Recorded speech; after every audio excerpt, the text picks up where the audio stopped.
নিরামিষ দিনে কিছু খেতে না ভালো লাগলে যদি সর্ষে বাটা দিয়ে সব রকম সবজি দিয়ে যদি এইভাবে রান্না করা যায় না, খেতে অসাধারণ লাগবে। দেখো কালারটাও কত সুন্দর এসছে।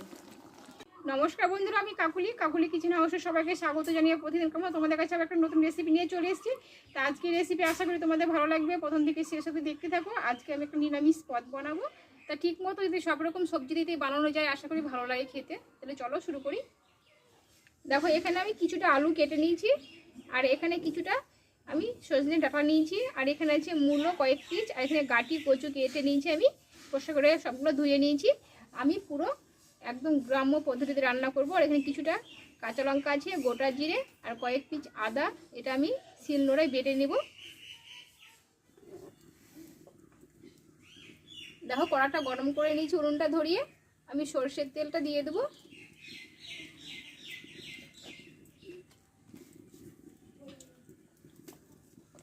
দিয়ে আলুটা কষে নেব।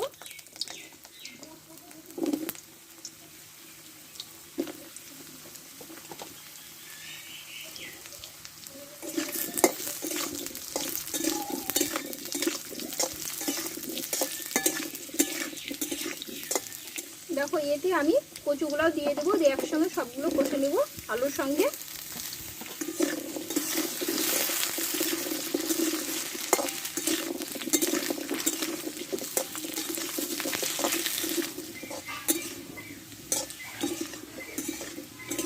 দেখো আলু কচুগুলো আমি কষে নিয়েছি। এইবার কেটে রাখা ডাঁটাগুলো এর উপরে আমি দিয়ে দেবো, আর মূলোগুলো দিয়ে দেবো। দিয়ে সবগুলো একসঙ্গে একটু অল্প সময়ে একটু কষে নেব।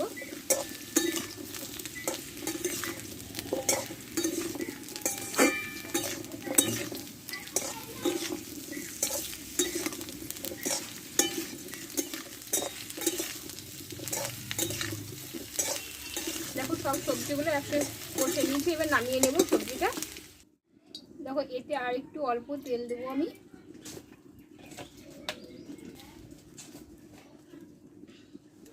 দেবো দুটো শুকনো লঙ্কা, একটা তেজপাতা আর কিছুটা গোটা জিরে।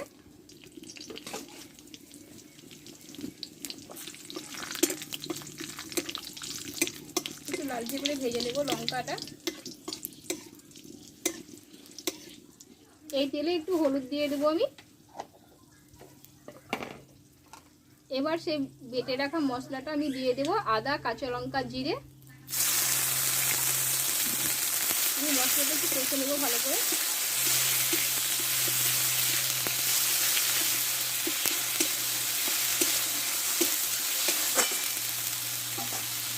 এতে একটা মোটা সাইজের টমেটো আমি দিয়ে দেবো। এবার এতে স্বাদ মতো লবণটা দিয়ে দেবো। দিয়ে মশলাগুলো একসঙ্গে ভালোভাবে কষে নেব।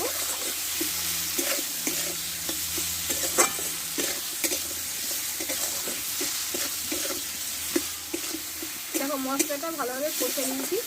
এবার নিরামিষ রান্না, একটু মিষ্টি না দিলে একদমই ভালো লাগবে না, তাই একটু স্বাদের জন্য একটু চিনি দিয়ে দেবো, হাফ চামচ মতো।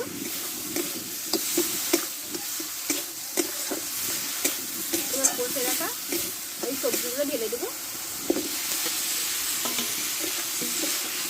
একসঙ্গে ভালোভাবে কষে নেব।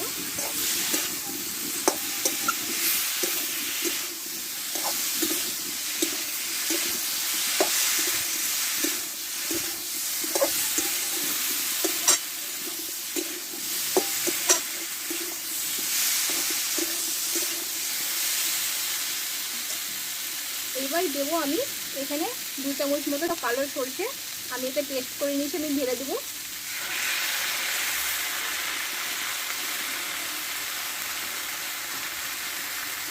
এই জলটা দিয়ে দেবো।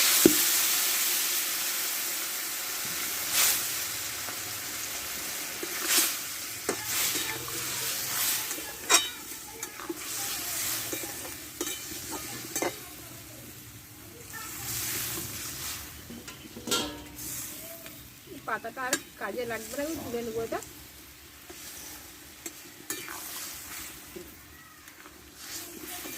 তরকারিটা পুরো মাখো মাখো হবে, আর একটু জল দিয়ে দেবো।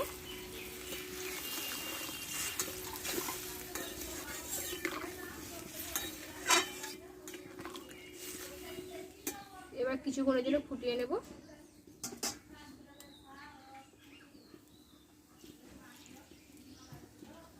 এবার আমার রান্নাটাও হয়ে এসছে। নিরামিষ রান্নায় একটু ঘি না দিলে ভালো লাগে না, তাই এখানে আমি 1 চামচ মতো ঘি ব্যবহার করব। দেখো সবজিগুলো সব সিদ্ধ হয়ে এসছে, আমি ঘিটা দিয়ে দেবো। তরকারিটা পুরো মাখো মাখো করবো আমি। তরকারিটা পুরো মাখো মাখো হয়ে এসছে। দেখো আলুগুলোও পুরো সিদ্ধ হয়ে গেছে, হ্যাঁ কচুটাও পুরো গলে গেছে। গ্রেভিটা কত সুন্দর ঘন হয়েছে দেখো। তোমরা সরষে বাটাতে এইভাবে সবজি রান্না করে দেখো, খেতে অসাধারণ লাগবে। এবার নামিয়ে নেব।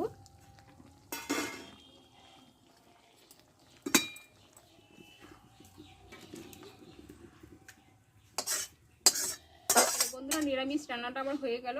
তোমরা এইভাবে বাড়িতে বানিয়ে দেখতে পারো সরষে বাটা দিয়ে, এইভাবে খুব সুন্দর লাগবে খেতে। তো আমার রেসিপি যদি ভালো লেগে থাকে একটা লাইক করে দিও, বন্ধুদেরকে শেয়ার করে দিও। পরে রেসিপি নিয়ে আবার আসবো। তোমরা ভালো থেকো, সুস্থ থেকো।